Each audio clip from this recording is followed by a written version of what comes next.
Welcome to the channel again, everyone. Today we have some converges as usual, actually, and we have numbers number 80 and 146. So we'll go in order here. So Gundam Fandom says both of these were featured in Mobile Suit Zeta Gundam, and this one is interesting because it says it's the first one to fly in Earth atmosphere under its own power without the help of some sort of sub-flight system, meaning like another flight deck or flight robot or something. Okay, it's got additional mono eyes as well. Hopefully that's focused well enough that you can pause and read it, but okay. Let's close these out, pulled up these images. So this is what it's like in landing mode. It just looks like a weird disc with green and stuff, and then the legs fold out and it becomes this armored looking thing. Here's a more modern cartoon with the additional mono eyes.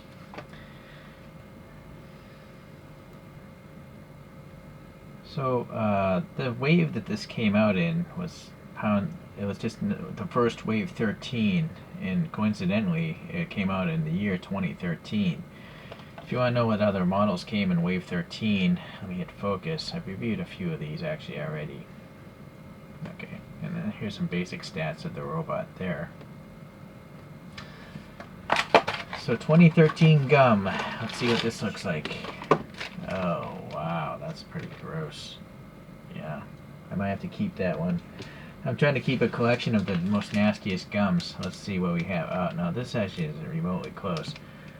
So we'll throw that out. This one's just like consistently darkened, but this one might be the worst because it's literally like splooging out like a zit, you know, like an acne pimple.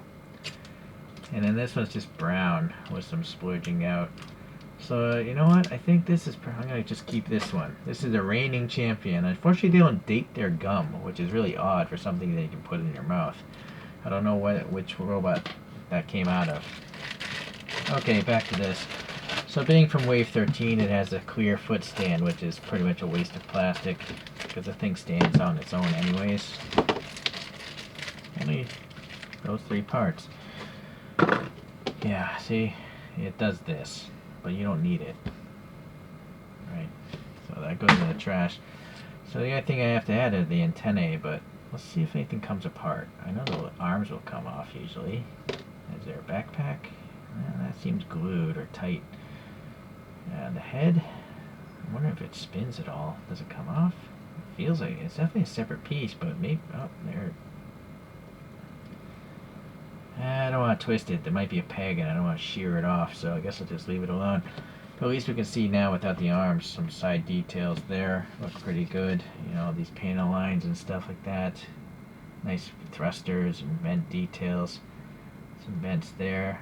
These are the air intakes, I guess, that become part of the thigh later. And then, yeah, thrusters on the bottom. I'm going to guess these are the main thrusters when it's in flight mode. Kind of like a Robotech, actually. I like that it's got these cool rotary grooves there. And then some details way back in this head recess. And yeah, the optics are, well, I don't really see the optics like in that cartoon. It's just the one main optic. It's not even a metallic, it's just like a green color. But it's got these little dots, so I guess that's kind of nice. And then this black is like metallic as well. So, alright, it's definitely a unique Gundam. I like that. So this arm here is part of that disc unfolded. Does this hand? I think this is molded in. It's painted like a matte finish gray. And then, unfortunately, there's not much detail in here, just a little perimeter ribbing. Good details on this piece, though. The elbow, it's got some hoses and stuff. Alright, so that goes in there. Kind of collides right there a little bit. Alright, this side has the weapon, it looks like. Now, does this hand? This hand does come off. It's on a peg. And it's nice that the paint is so well done. It's the same piece of plastic, I think, but the hand is so well separated and it's gray. And the green gun is nice because the barrel actually has a recess. Looks like a phaser. Okay. So yeah, the rest of the arm is pretty much like very similar to the other side. So you can, you know, rotate it up, but it kind of collides with the head, so it all, either wants to be up there. Yeah, I guess this side's better than the other side. Anyways, we'll leave it like that. And then the last bit would be this pretty thick antennae, but it feels, well, it feels like a rigid plastic. It's only flexing because it's so long and thin. And there's an index here, so I think the antenna faces backwards like this. Pretty snug fit right now. I don't think that's going to fall out too easily. So that is a really unique looking Gundam. I like it. It's so different from everything else. It's definitely really cool. Alright, let me reset. Alright, let's see what fandom says here. So chassis RX 160 is the Byalant. What's odd, if you look at the box, it's not spelled the same way, so I don't know which is correct. I mean, Bandai owns Gundam, so I assume this is correct, and maybe fandom is wrong. Anyways, this is shown in the same cartoon, and let's see what it says about this. Let's focus on the text there. In order to, something about sustained atmospheric flight without an external support system. So it's another like flying, transforming kind of vehicle. Or jet thrusters, rocket thrusters, okay. Here's some images. Alright, so now this is from pound 05, that wave. So it's going to come with a rectangular stand. It's number 146 overall lineup. It's 2017. They're the other robots from that wave. Hold on, there you go. I reviewed a few of these as well. And they're the basic stats. Okay.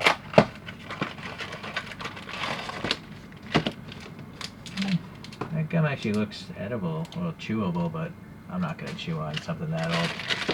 So you can see as a rectangular stand, it makes a lot more sense. Boy, this plastic is really tightly up against that main robot. I'm going to have to cut that a couple times. Hold on here.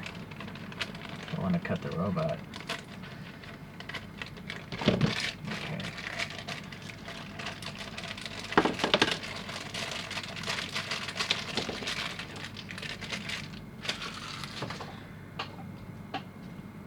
Alright, so yeah, peg stand, peg hole in the foot, makes perfect sense.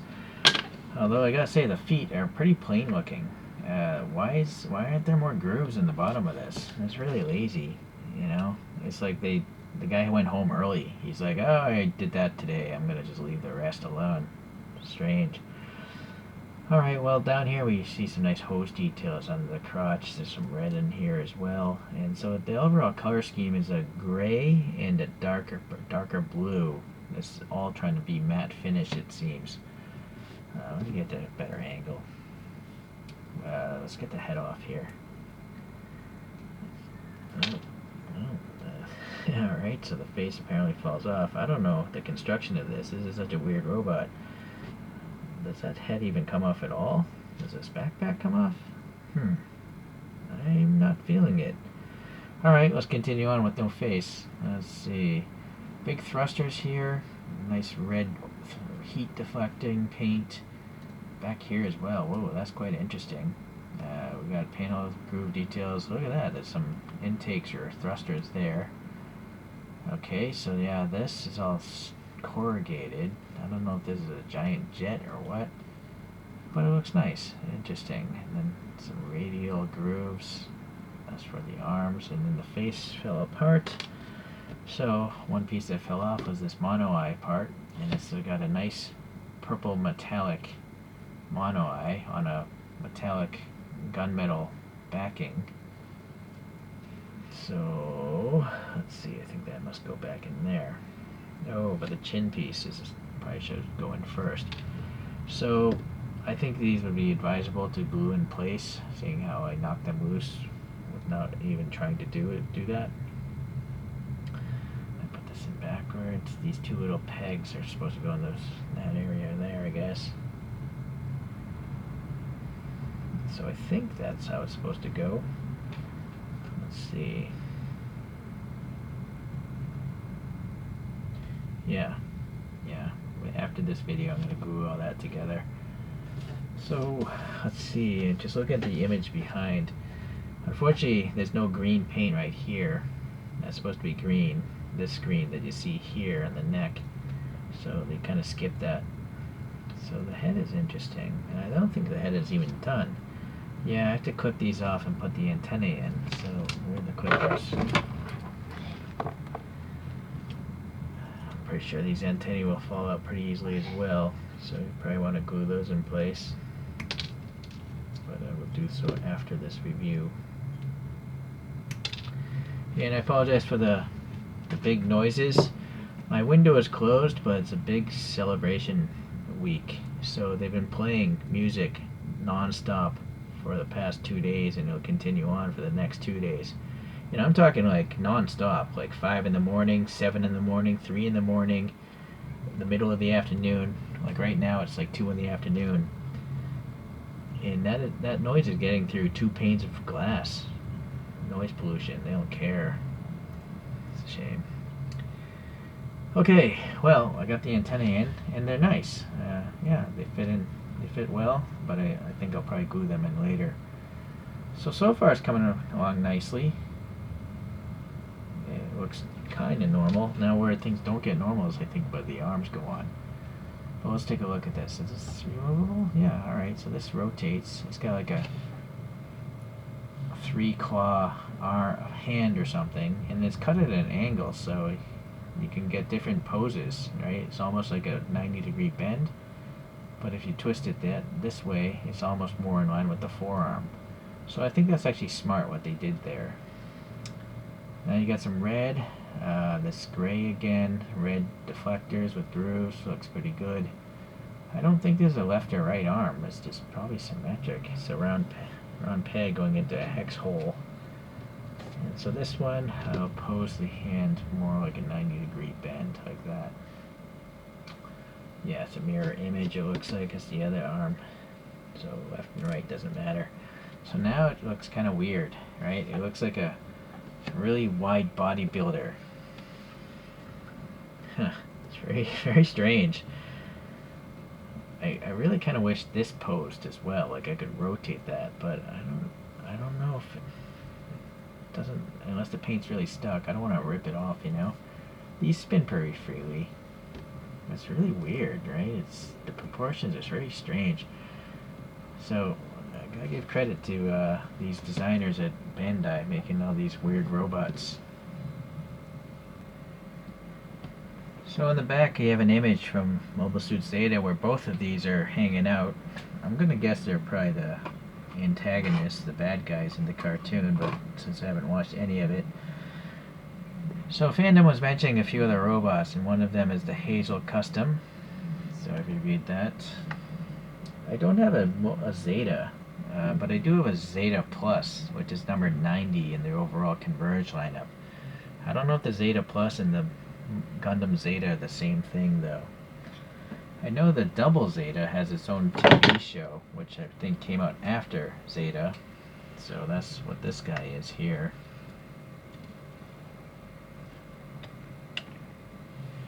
And that one is number 69. The Hazel was number 111 in the Converge series. So, yeah. Well, that's interesting, the height variations. I mean, most of this is the antenna. But the width of this guy is just, it's really over the top. It's it's such a unique robot. It's so weird that I'm laughing, you know? Whereas, you know, the regular Gundams look like Gundams.